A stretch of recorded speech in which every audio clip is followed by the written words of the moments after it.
ये नई पीढ़ी के बच्चे, ये तो तकनीकी से इतने जुड़े हुए हैं, हमेशा अपने गैजेट्स में व्यस्त रहते हैं। ये दिलचस्प है, लेकिन थोड़ा चिंता का विषय भी है। लगता है वे साधारणता के सार से कुछ हद तक कटते जा रहे हैं। साधारणता, यह सिर्फ साधारणता के बारे में नहीं है विष्णु।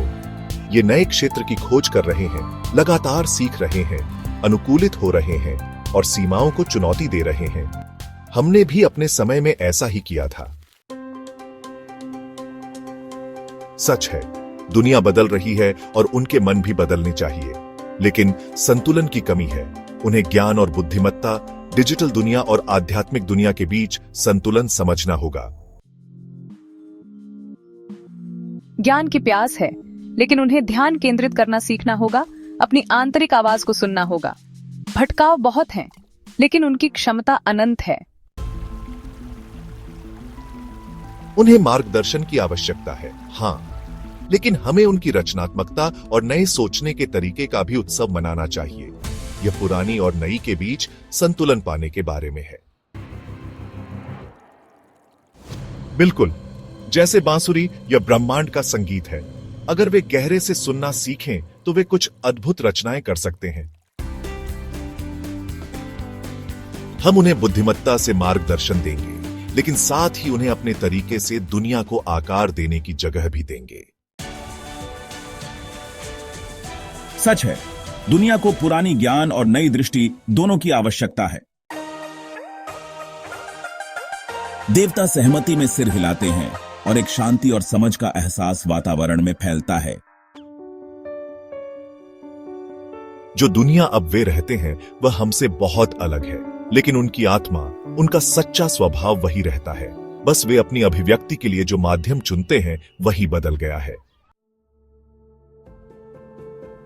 प्राचीन और आधुनिक दोनों में शक्ति है। तकनीकी भी संपत्ति की तरह है।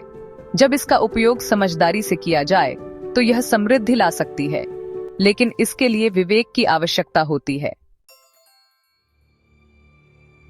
सच है लक्ष्मी, उन्हें जो साधन है उनका उपयोग करुणा और सचेतनता से करना चाहिए। महत्वपूर्ण यह नहीं है कि उनके पास क्या है, बल्कि यह है कि वे उसका उपयोग कैसे करते हैं।